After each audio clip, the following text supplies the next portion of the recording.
10, 9, 8, 7, 6, 5, 4, 3, 2, 1, 0.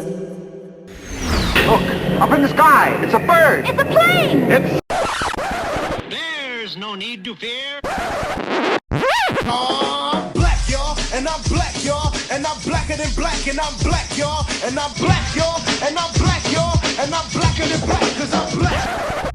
Hey everybody, welcome back to Supa Black, an all-black panel podcasting experience where we talk about all things superhero, past, present, and future. From Marvel and DC to anime, there is no stone we will leave unturned as we take a deep dive into the genre of superpowered individuals and the worlds they inhabit.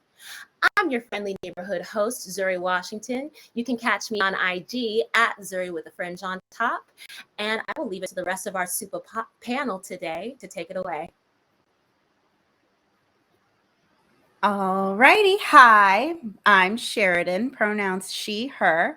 You can find me on Instagram at Island Zephyr Cooks. So really just find me if you're interested in vegan food.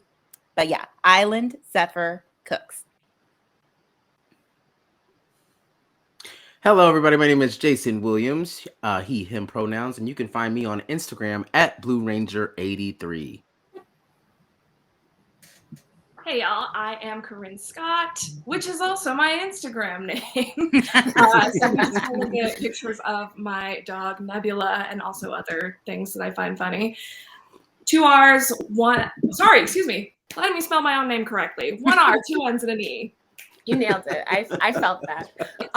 And don't forget to follow the podcast on IG at Supa Black Podcast. And you can also follow us on Twitter at Supa Podcast. But now that we're all assembled, let's get started. So today's very special episode is I can't believe I'm even saying it, you guys, but we're here. Here we are. Today on the show, we have a very special guest, and listeners may know him best as Marvin from Pulp Fiction or as one of the original cast members of the sketch comedy show MadTV, my personal favorite sketch comedy show. And he is an actor, a comedian, and a writer with a prolific career in the VO world. That's voiceover for those who are uninitiated. And in the superhero genre alone, he has played the likes of Stewart's Green Lantern, Static Shock, Aquaman, and one of my personal favorites, Samurai Jack. And I very much consider Samurai Jack a superhero. Yes. But panel, can you please give like the warmest welcome to Phil Lamarr? Yes. Turn up. Hello. I'm muted. All right. Oh no, I fixed you. I figured you guys weren't here to hear my voice, right? No, not at all. We're just here to look at your face. Yes. But we're so happy to have you on. I was telling the others up until you popped on, I was like, okay, guys, I'm just prepared for if he doesn't show up. He just might not show up. And that's okay if he doesn't show up. And I will be okay with that. I will breathe through it and we will move on and we will record a different episode and I will cry on my own time. But I was going to say, we're still going to talk about him. He just won't be here. We're still going to talk about him. Hey. yeah, All good things. It's fine. It's fine. all good things. It'll never be bad things. Except for that expectation that, like, flaky actor. He ain't gonna show up. Listen, I'm a flaky actress myself, so I sometimes it happens. It's just it's a day. It's a lot of us what are is it, in New York Wednesday? too. Yeah, a lot of us are in New York. But you're in Someone LA, chill something. right? You're I'm in in LA, LA, so? yeah. Mm-hmm. Are you're from LA originally, right? Born and raised. Born and raised. Oh, wow. Did you ever make it out? I know that you obviously went to school in other places, but did you live for a period of time that wasn't school, not in LA?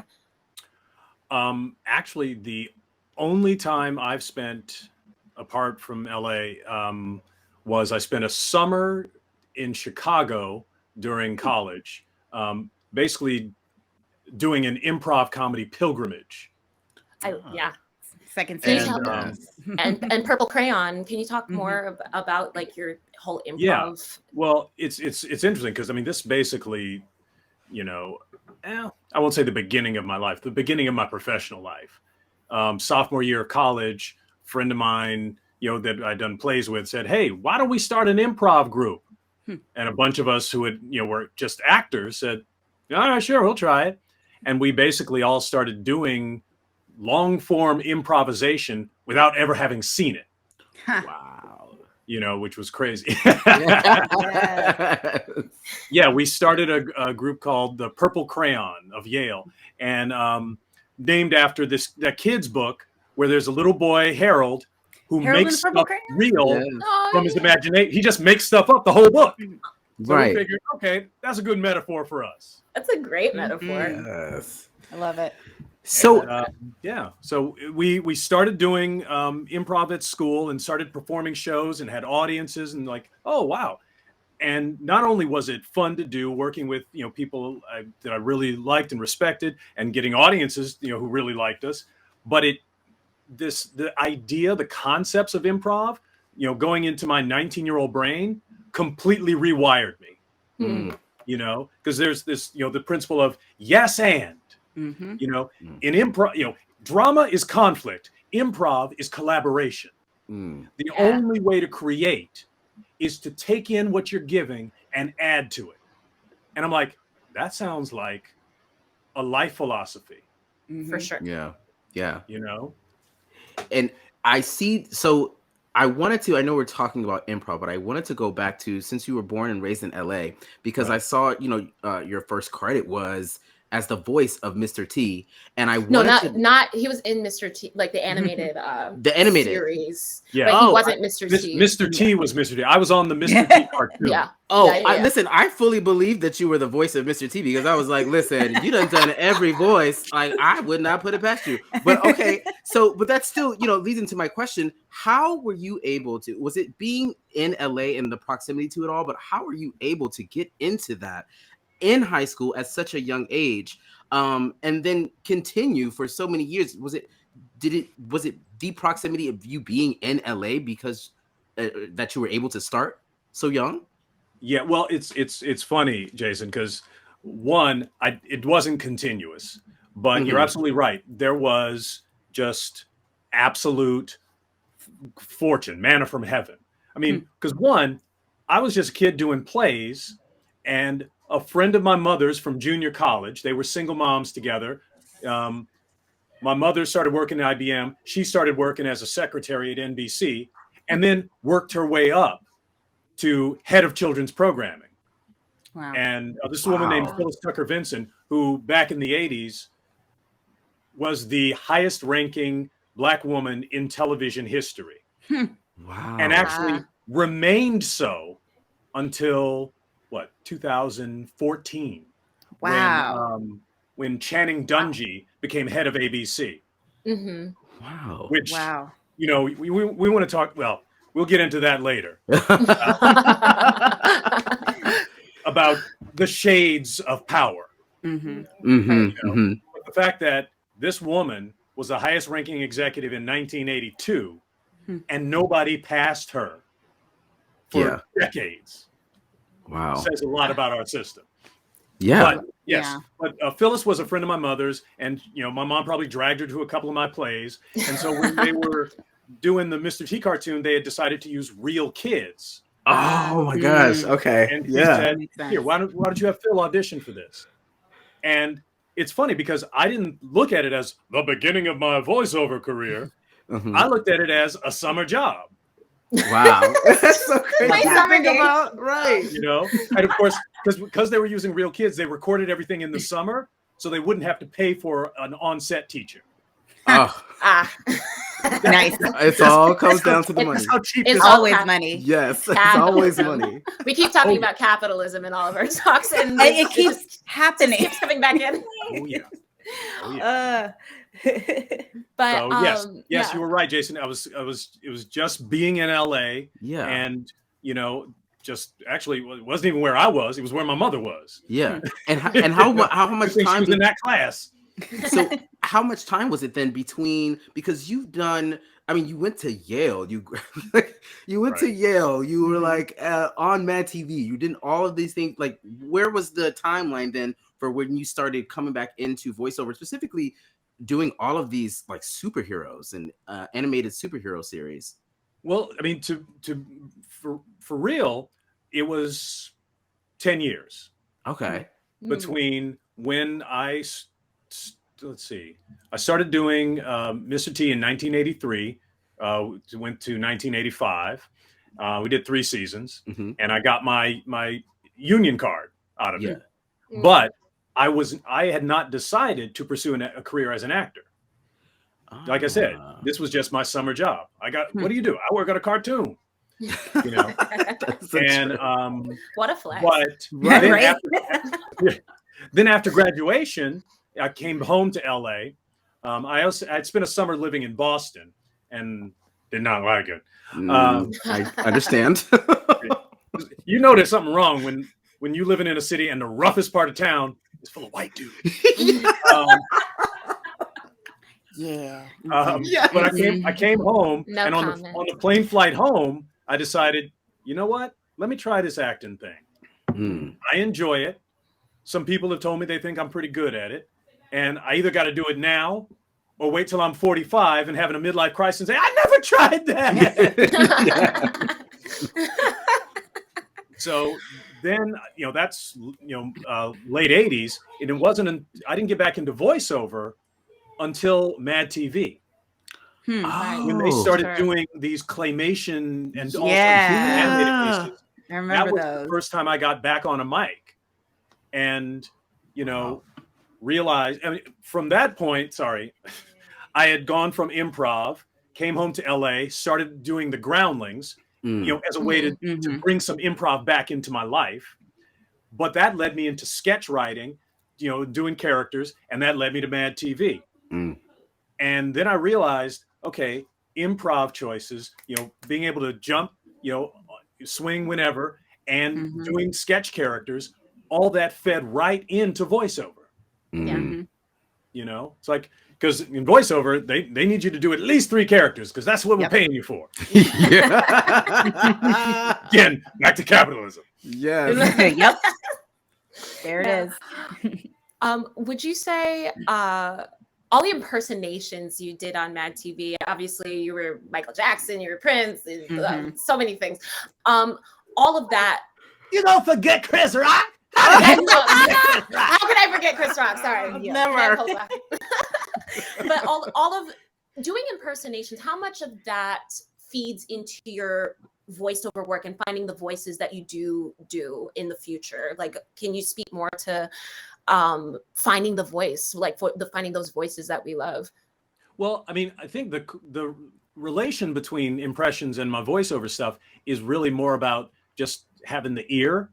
Because actually the impressions thing predates the voiceover for me. In 10th grade, my school did a production of Play It Again, Sam. And I beat out all the older white boys for the part of Bogart. Wow.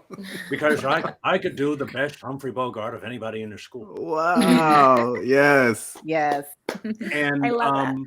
And for me, it was always, I love accents. And just being able to hear that stuff, I think feeds into my voiceover stuff. Because, for me, when I read a description of a character, I think about, not so much an impression. Because I know some people who base characters on, famous, like, Maurice LaMarche with The Brain and on Pinky and the Brain. He's doing Orson Welles. For me, it's more about associations. It's like, okay, this is the description of character. What voice captures these elements that they're describing? He's arrogant, but pulled back. Where were you? What do you mean? What do you mean by that? Something like that. So, and for me, putting it through from voice to ear, is just a skill set that I've had, for a long time. But I do impressions.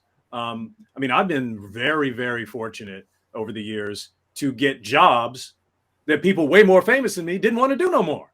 Right. Wow. Yeah. Because you were Ozzy and Drix, right? Right. Yeah. Right. Wow. Yeah. I've taken over for Chris Rock as Ozzy and Drix, as Marty in the Madagascar. Yes, the video game. Madagascar. Oh Mhm. yeah. Yeah. Check out the zebra. Take a cab there. Ah! I also took over for Will Smith, and they did a Shark Tale game based on the Oh, movie he yeah. Oh, okay. Mhm. did. It's my brother from another mother. Oh. And one of the best roles in my life was taking over for Jimmy Smits as Bail Organa in the Star Wars universe. Yes. Mm. Right. Because you, that you has played allowed me Kit to. Fisto, but you also were Bail Organa. I Yes. forgot. Yeah. Yeah. Mhm. Well, I mean, Kit Fisto is up there because, I got to be a Jedi. Mhm. Yeah. I mean, and I was there when Star Wars first came on the screen, so that meant a lot. But Yeah. from the capitalism standpoint, Bail Organa has been in way more shows and had a lot more lines than Kit Fisto. I mean, Kit Fisto didn't even have no lines in the damn live action Nope. movie. No. And I thought he looked so cool, and I was so happy to like hear his voice in the Clone Wars finally and see that fully realized.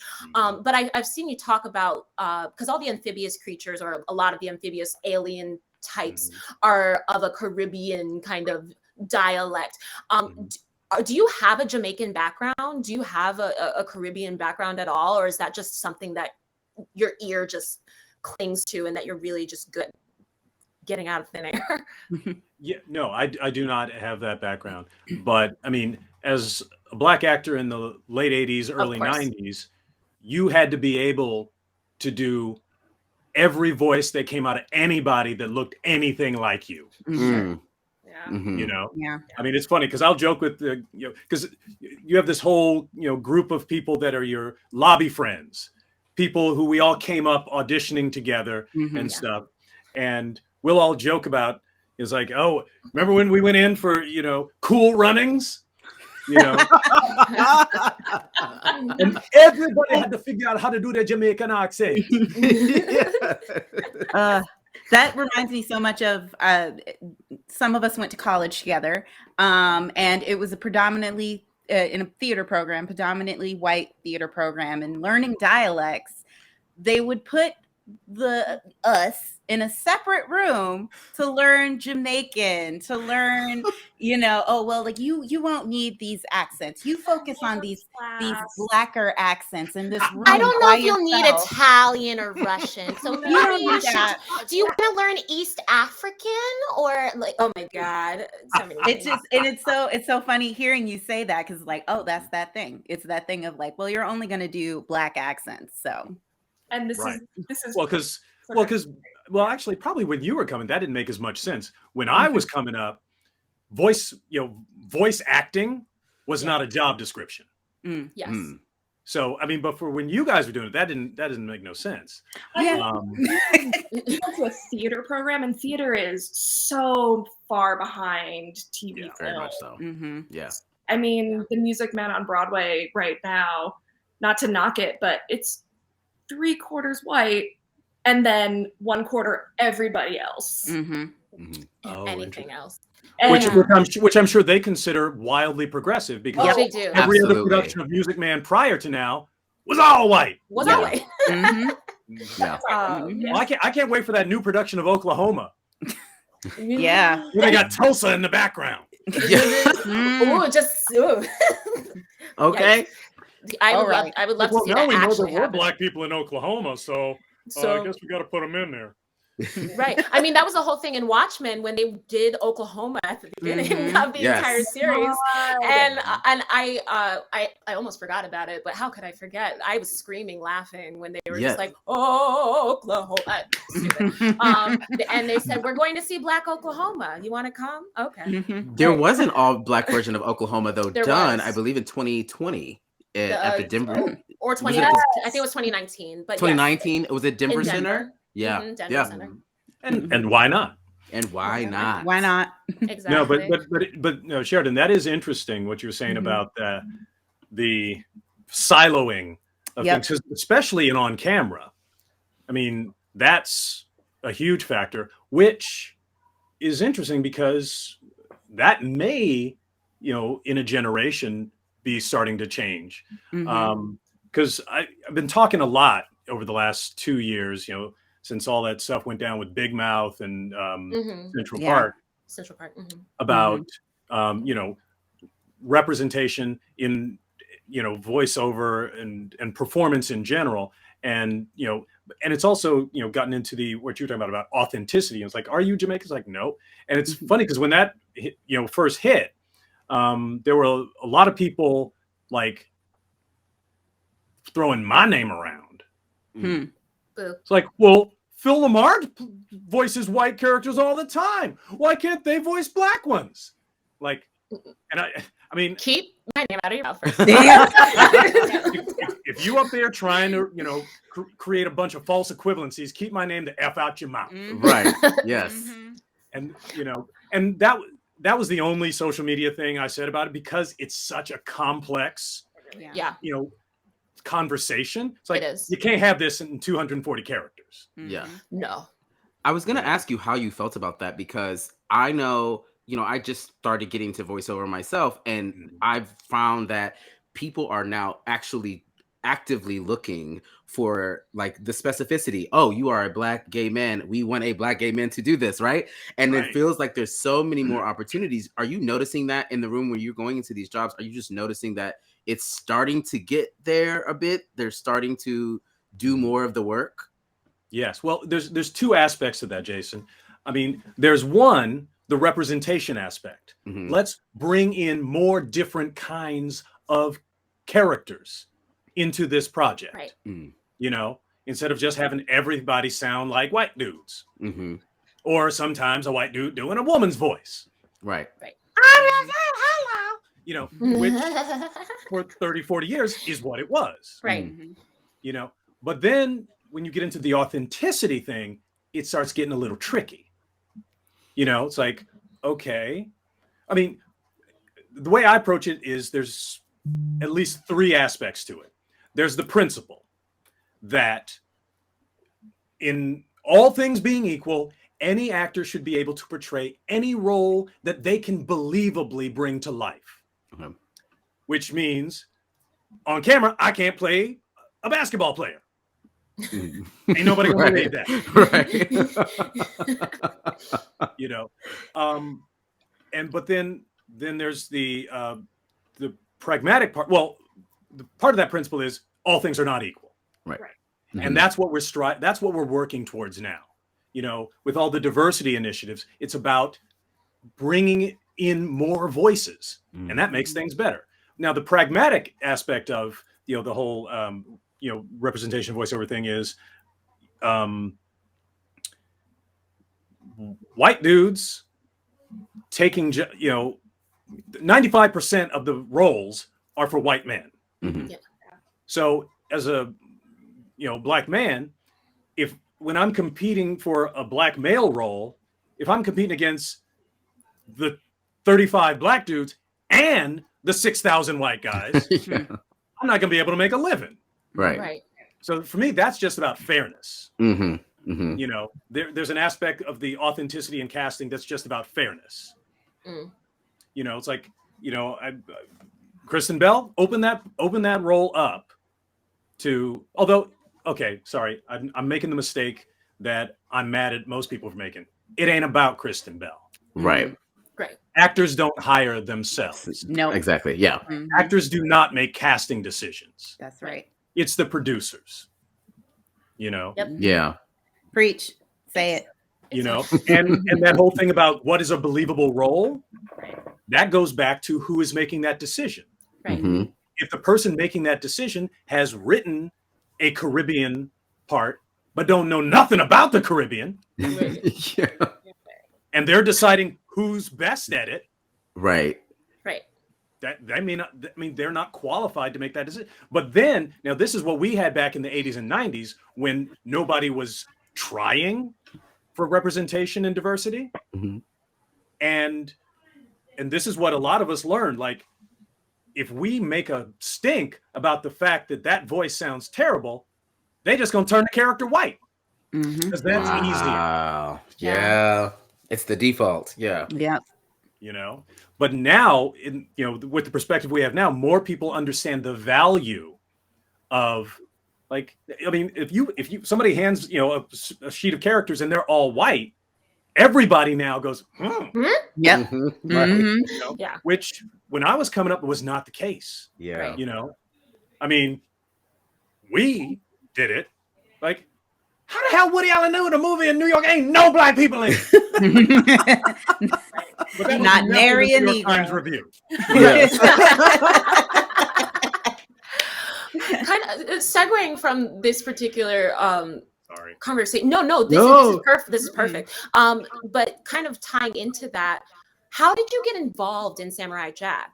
Like, because I again, I've heard you speak about it. I love Samurai Jack with every ounce of and every fiber of my being. Mhm. What were the conversations like back in the late 90s, early 2000s, whenever Samurai Jack came out, versus when the new was it a series or a movie? I can't remember. My It brain's was a not series. remember. It was a Yeah. series. Okay.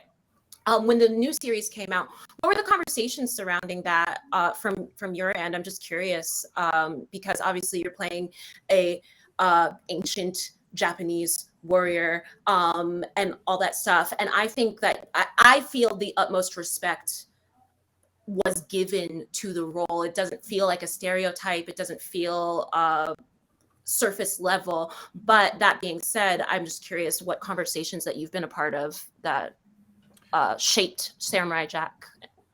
Well, back in the day, there were no conversations, Gotcha. you know, because it wasn't a priority to anyone. I mean, it was set in ancient Japan just because samurais are cool. You know, Fair. it was not. No one was thinking of that in terms of, you know, Japanese authenticity or, you know. Although I do have to say that Gendy and the artists involved did actually strive for authenticity in terms of design, the vibes, the language. But in terms of the casting, and it's funny because I remember going into audition, and I was talking with my friend James C., who actually voiced the Jackie Chan character in the Jackie Chan Mysteries. Oh, both yes. in the same time. Oh, okay. And James auditioned for Samurai Jack, and it's funny because I'm trying to remember if there were any white guys there. I mean, there may have been. There probably were, because it was Cartoon Network in the late 90s. Mhm. You know, but the ultimate decision, and I remember when I got it, I was thinking, I wonder if I got it because I'm not white. Right. You know? I mean, that's the third aspect of my thing on this whole, you know, there's the principle, the pragmatism, and then the history. The history cannot be ignored.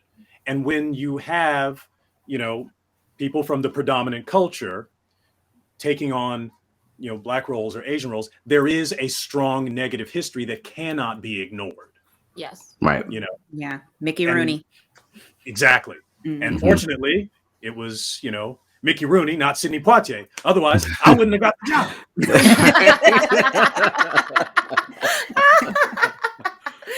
Oh my gosh. But I just want to veer off and talk about Samurai Jack. I think so. We've been talking about what makes a superhero.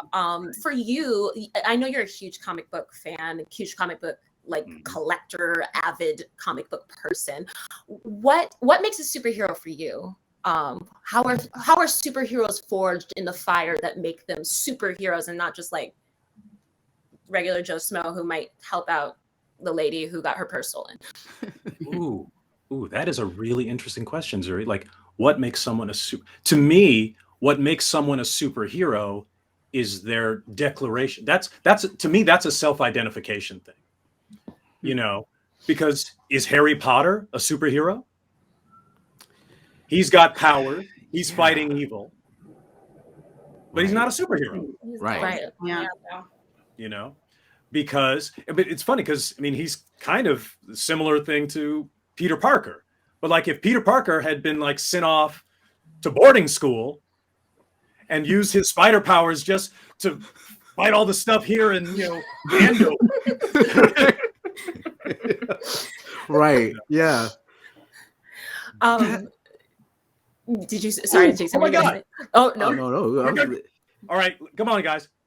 As soon as we're done with this, let's go write our Harry Potter superhero pitch. Yeah. Leaves Hogwarts, gets a mask, and goes and Yes. fights crime in London. Yeah, in Muggle London.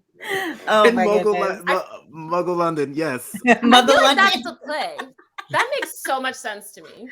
I remember after the 6th book came out, Half-Blood Prince, and spoilers, although this is If they don't know by now, Corinne, Corinne, you would say spoiler alert to Michael Keaton's Batman at this point.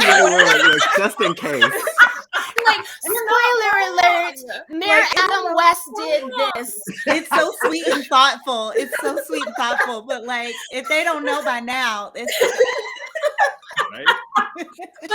But at the end of Half-Blood Prince, when Harry's like, I'm gonna go and find the other Horcruxes by myself and leave everyone behind, there was this meme that was going around that was like, okay, Ginny being like, okay, Harry, and then cross out Harry, and it said Peter Parker. And I was like, yeah, that's what Okay, like. that's really funny. So, That's true. well, since we're on the superhero talk, we love to ask this question. The first thing we did when we started this podcast, we talked about our origin stories and the superheroes that kind of got us loving superheroes or loving comics. So I wanted to ask you, you played so many iconic characters. Who brought you, what superheroes brought you in? What superheroes made you like a fan of superheroes? Well, I've always considered Batman as my totem animal. Like as There you a go, comic book guy, it's funny because it's gotten to the point where when I go to conventions, and I love meeting fans, but really the reason I go to conventions is to be a fanboy and meet comic creators. Yeah. And I would take my sketchbook and get sketches in there, and almost every single time I ask them to draw me a Batman. So cool. Yeah. It's like, well, what do you want me to draw? I'm like, and you think about your work is so amazing, but nah, I want Batman. Oh, and I want all that. What drew you specifically to Batman? Like, what was it about Batman that was like, oh, he's it. This is it. You know what? I don't know. I mean, because there was never like a one moment where I have all these comic books. And, oh, wow, this one. Yeah. But in retrospect, looking back on it, as a only child who, when I was relatively young, we moved into a predominantly white environment. I think, to me, because I started reading comics in the late 70s or early 80s. Batman was the one. Right. Everybody else had superpowers. Yeah. Not Batman. Everybody else had lightning strike. No, he was traumatized. Yes. So to me, on, Batman was apart from the rest of the superheroes Yeah. in a way. And I mean, again, this was not conscious in any way, but now looking back on it, I think that's why I went to him. That and that Neil Adams artwork in the late 70s just made him so much damn cooler than anybody else. Like, because Kurt Swan is a wonderful, great artist, but that square jaw Superman, but when you look at like that Neil Adams, like everything is long and dark, and it feels real. It felt to me that was the first comic book that felt real. I hear that. Yeah. It may have been a combination of the character and the impact of the art at that time in the world and in my life.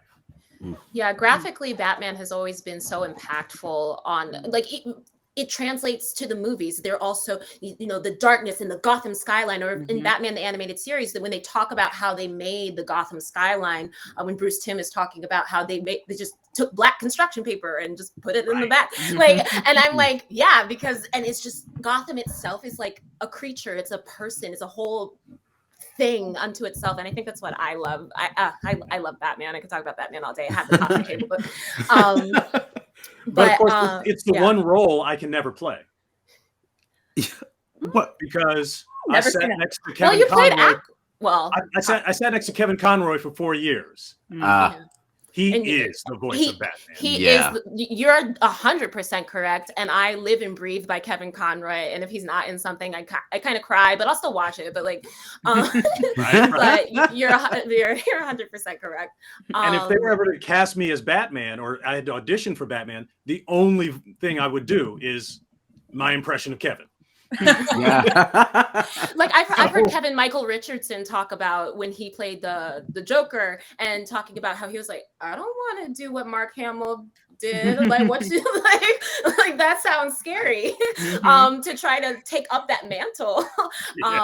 But it is. They've kind of really, the iconography behind their voices is truly like such a powerful thing. But I feel like you've done similar things with the Green Lantern, like John Stewart and Shira Hall for life are like my favorite couple. And I remember when the Justice League cartoon came out, because obviously I followed from Batman the Animated Series and then Superman the Animated Series, and then Justice League came out, and I was like, oh, Green Lantern. I didn't know he could be black, or that he was, because I think I couldn't have been older than 10 or 11 when it came out.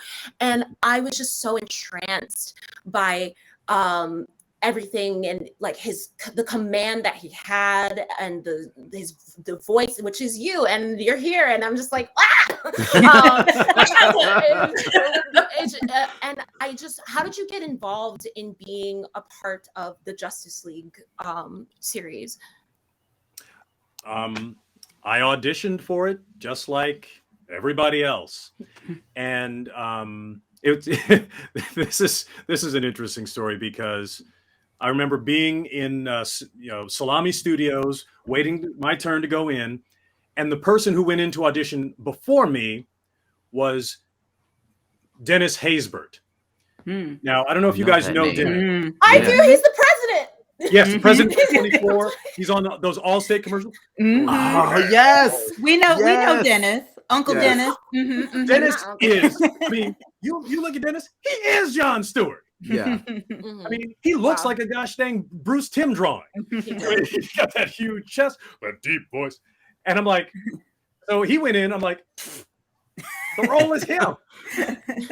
You know? And again, when you've got a voice, and Dennis has that deep voice.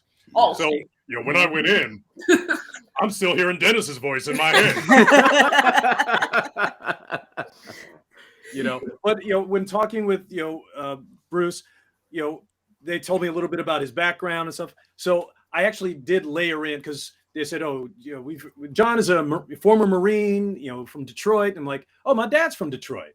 So in addition to the big chested Dennis Haysbert, I added a little bit of a texture that my dad had. My dad was a lifelong smoker. So I gave John just a little bit more than just the base. Yeah. And, and then got it. Although they did bring Dennis back to play, when we brought in a bunch of other Green Lanterns.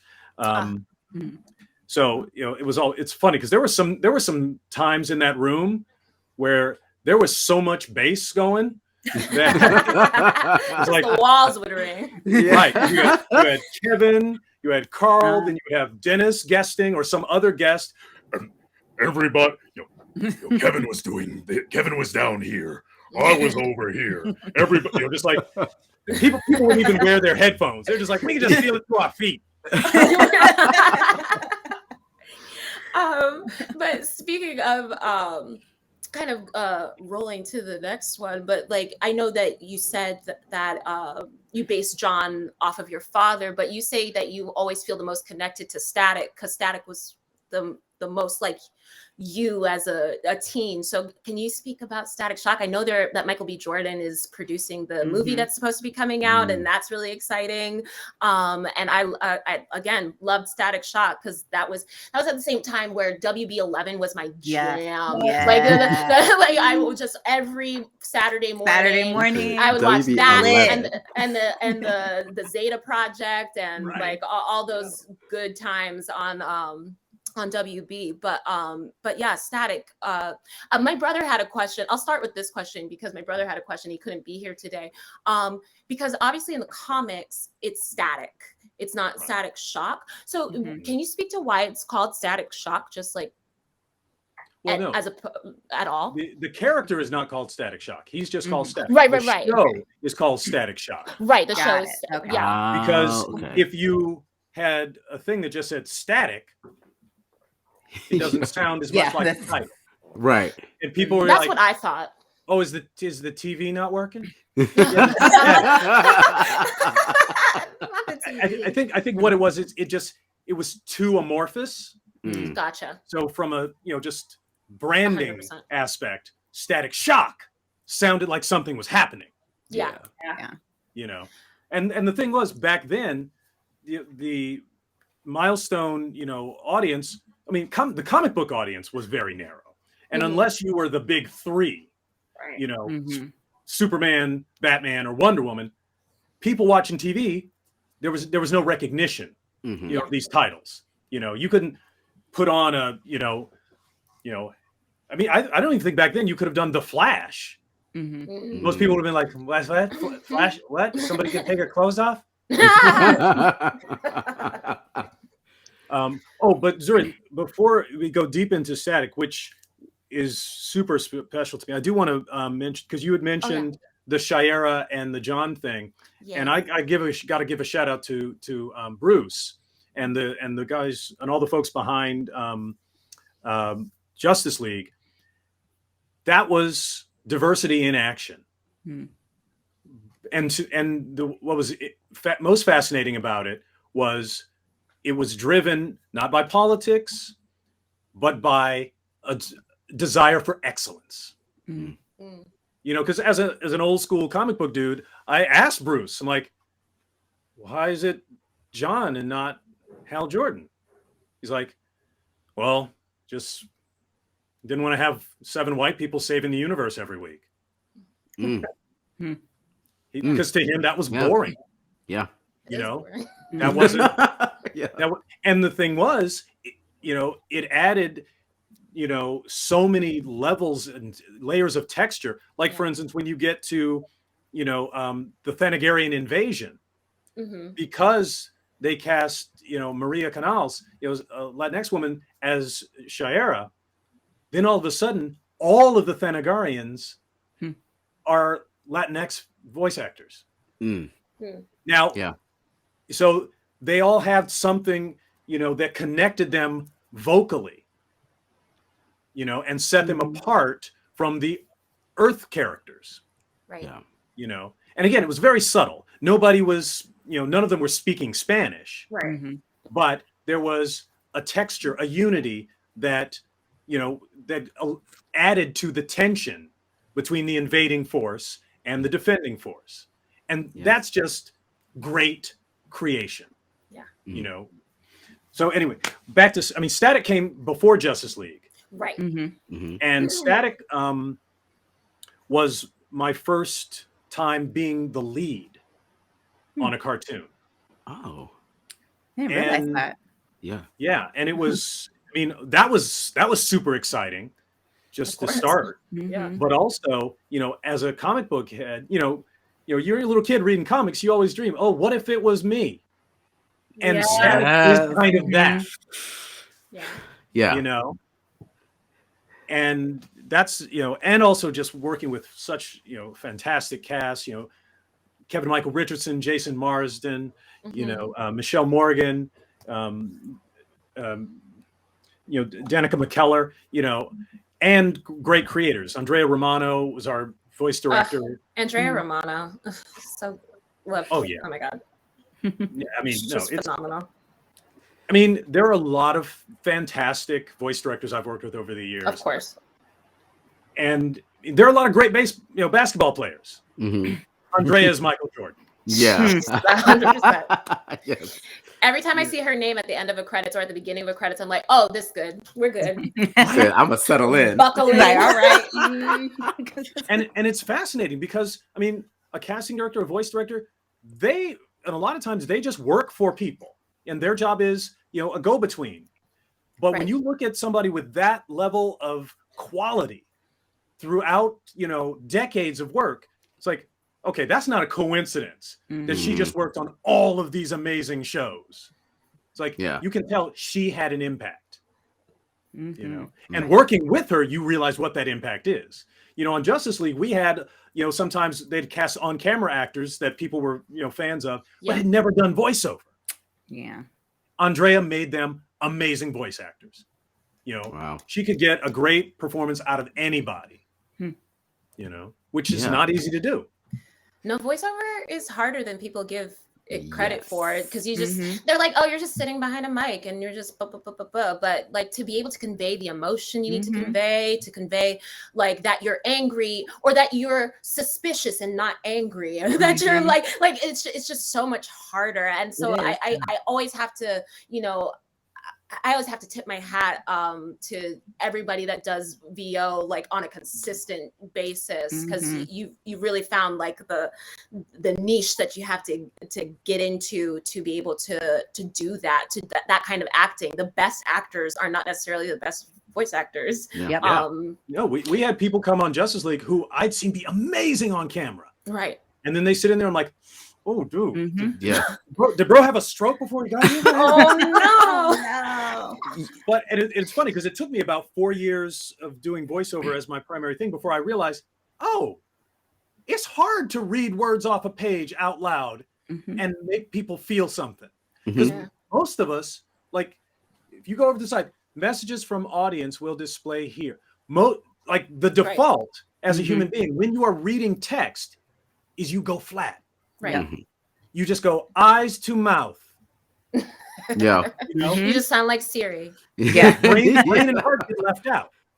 And if you're a trained actor, where I am taught to memorize a script, learn my blocking, get into costume, and then bring this character to life. And then all of a sudden somebody just hands you a dang piece of paper, go. Make it real right now. Yep. And you're wearing your pajamas. And I think people don't realize, and you're sitting down. A good portion of the and time, don't move your head. Don't move your head. A good portion of the time, you don't even have a point of reference. A lot of times, you don't even know what this character looks like, or you might have a picture, and that is it. You're not like seeing the character move or do anything. You're just creating it with your voice. Yes, that is. Yeah, I mean, Mrs. Doubtfire, screwed it up for a lot of people. Well, cartoons, they show you the whole cartoon, and you just like that's how it's done. It's like no. I used to teach theater, and I would always tell my students, I would use voiceover to get, because most of the kids in my class like didn't want to be there. But they love they love cartoons. They love it. And I was like, you realize that like voiceover actors are actors. Like, we don't have to do stage stuff. We can focus on voiceover, because that is, in my opinion, way more intense because of those things. Because, like Zuri said, people are like, oh, you're just in a microphone. Exactly. You don't have anybody to play off of but yourself in your PJs and, foam on the walls. And you have to be able to bring, I'm and you can't even make eye contact with your scene partner. Exactly. Yeah. You have nothing. You're the thing about acting in theater is that there's an energy trade, but voiceover actors have to create that energy trade. You have to do it by yourself. And that, like, sometimes it clicked to the kiddos, but for the most part, but it's like, they were like, oh, I never thought about that. I was like, right. You don't think about these people. You just see the character. You see the character alive. You don't think about the person behind it doing those things. Right. And they are actors. They are actors, period. Period. And we could talk, oh my God, we could talk about all the you've played so many superheroes or superhero adjacent people over the years. But before we move on from the superheroes, because I want to talk about goblins, could you tell us what was your first comic book that you purchased with your own money? Oh God, that was so long ago. I believe, because I have this image in my head of a torn up Spider-Man comic sitting in on the floor of the closet. I believe it was a Spider-Man. Although, really, what got me deep into comics was our neighbors. When we moved out to the valley, they had a son who was older who had just graduated college, and he said, "Well, I'm done with this. Here, you want these?" And gave me his comic book collection. Wow. Wow. So I had this, two long boxes. I had some comics and some Mad magazines and stuff older than I am. Wow. And that was really interesting because it gave me a perspective on comics as a form,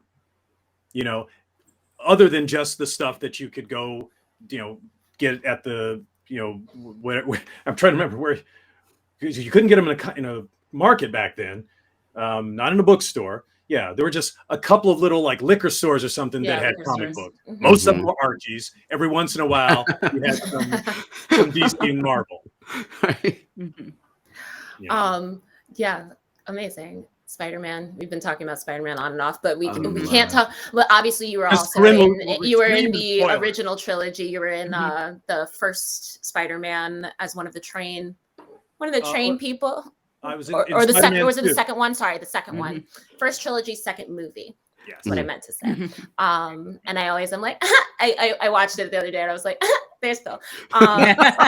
But so always good to see you around in live action as well. I mean, that to me is one of my nerd badges. Yes. Because I auditioned for the movie to, there was a part Hal Sparks got of a guy who's in the elevator with Spider-Man.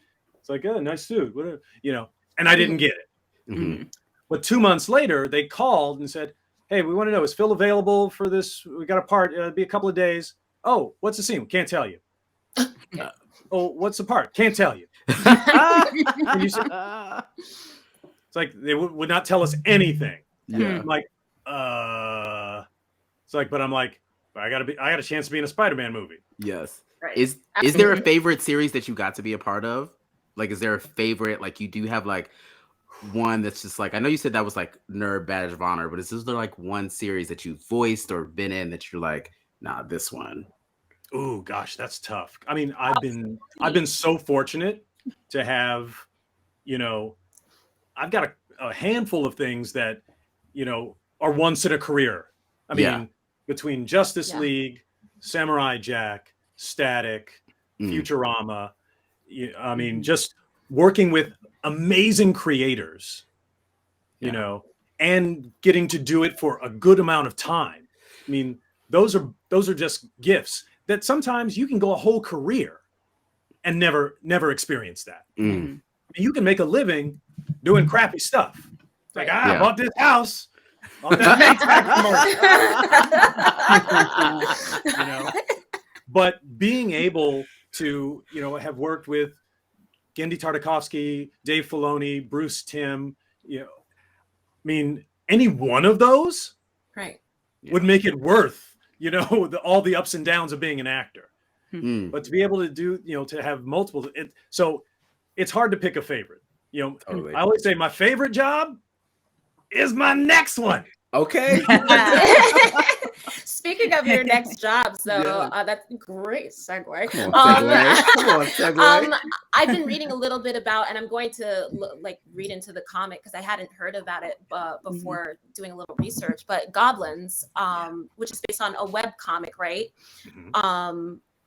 What's the whole title of the comic? Remind me. Goblins' Life Through Their Eyes. Yes. Goblins' Life Through Their Eyes. And I know that the last time I saw anything was from 2017, where you guys were doing a lot with Indiegogo and you raised the funds, et cetera, et cetera. I'd love to hear what's happening in the process now, and where's it going, and what's happening.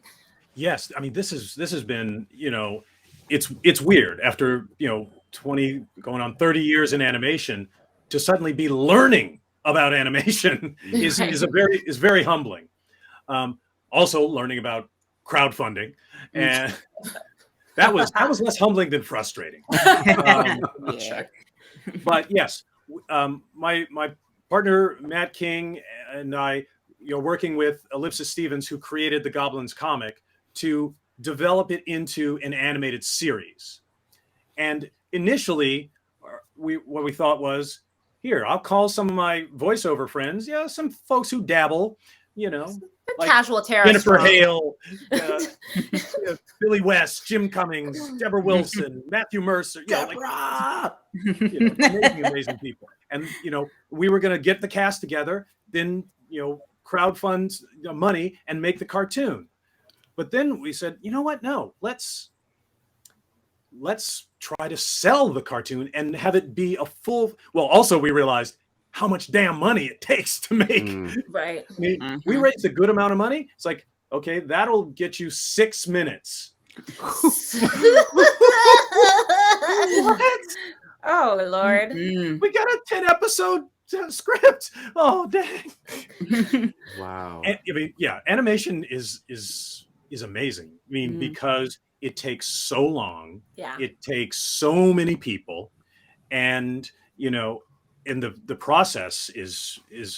I mean, we had pretty much everything go wrong that could go wrong. Oh no. Right after we closed the Indiegogo campaign, Ellie had to have brain surgery. Brain surgery? Oh my God. gosh. Yeah. So I mean, so that set us back, and then we had to spend almost 2 years just doing the Indiegogo perks. Right. Because I'm like, wait, what? We got the money. Let's make the cartoon. No. We got to do all the figurines and stuff. The things, because until you do all that stuff and figure out how much it takes to ship, you don't know how much money you actually have left. Oh. I'm like, what? Why do people do this? Because I'm old. I'm from old school where it's just like, let's just ask our relatives for money to make a short film. You got $10,000 I could borrow? Right. You got... Amazing. So it's been a lot of ups and downs. Yeah. But now we're at the point where we've got appointments to go pitch it to studios. Awesome. That's great. So hopefully sometime soon somebody will see the value. And it's interesting because over this time, since 2017, the show has become even more resonant. Oh, okay. Because it's about the goblins, these low-level creatures that exist in the D&D world just to be killed. Deciding, why are we living in this system that just has no bearing for us? It's like, it why do we doesn't value our existence? existence. Why don't we change the rules of this game? Capitalism. Burn it down. Burn it down. If you're just joining us, then we've been talking about capitalism for the last hour. It's never ending. It never ends. Always comes back. Well, this is more about XP, gold XP than GP. Okay. That's a great tag. I'll put that on a shirt. Yeah. I'll credit you. I'll give you. I'll pay money for that. Pay money. But yeah, I'm really excited. I'm really excited to go look at the webcomic. I started a little bit of it, but I was like, I don't know what's happening. I watched the animatic and I was like, this is funny. So I'm really excited for what happens in the future, and I'll definitely keep an eye out for it and make sure that our listeners keep an eye out for it as well. But it's so good. Yeah. I can't wait. I really can't. It really has been such a pleasure to have you on. You are like, I finally have, it took an hour, but I calmed down. So again, thank you so much for being here. Thanks for taking time out of your day. Thank you for lending us your joie de vivre and your voice and all that good stuff. And I hope, I know that all of us in some way, shape, or form act or have been actors in the past, and I hope that we get the chance to like actually meet you in person and perhaps work with you in the future, because I know it would be a blessing on my life personally, but but yeah, so again, thank you for being here. I want to everyone to follow us on Supa Black Podcast on IG, and also follow us on at Supa Podcast on Twitter, and let us know how you felt about the conversation today, and talk to us about what questions you have for Phil Lamarr. Maybe he'll get a chance to answer them at some point. But can the crew take us out? Let's start with Sheridan this time. Well, first of all, Phil, Mr. Lamarr, just want to thank you for being here.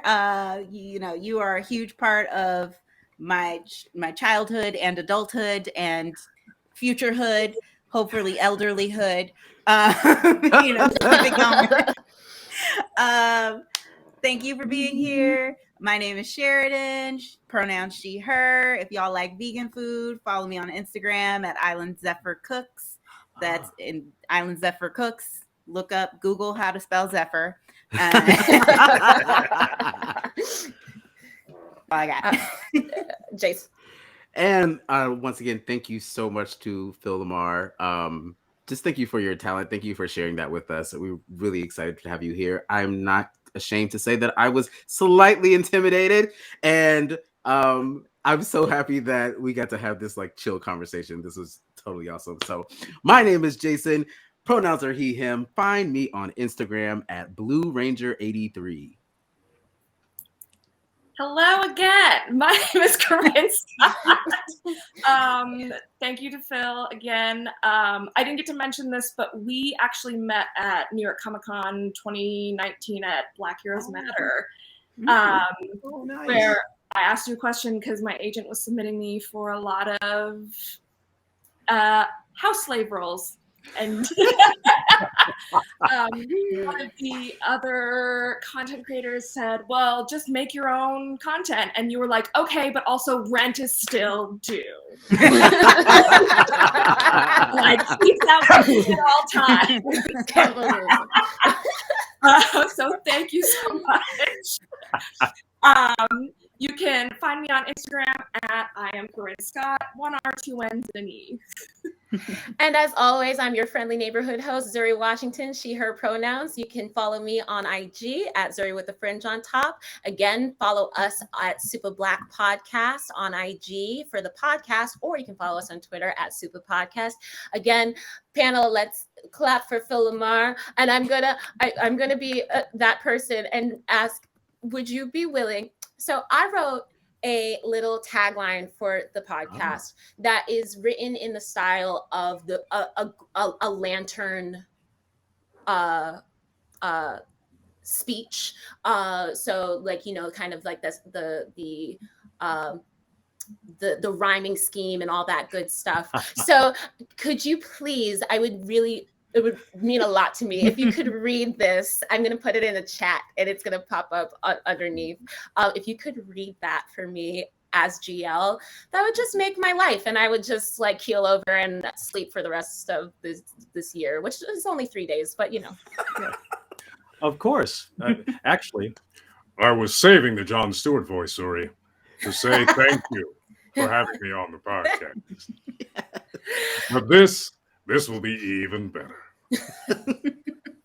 Should you need heroes, we've got your back. We fear no topic, we attack. If conversation is what you lack, you'll find it here with Supa Black. Yes. I have nothing else to say. Good night, everybody. Thank you so much for being here, and catch you soon. Bye.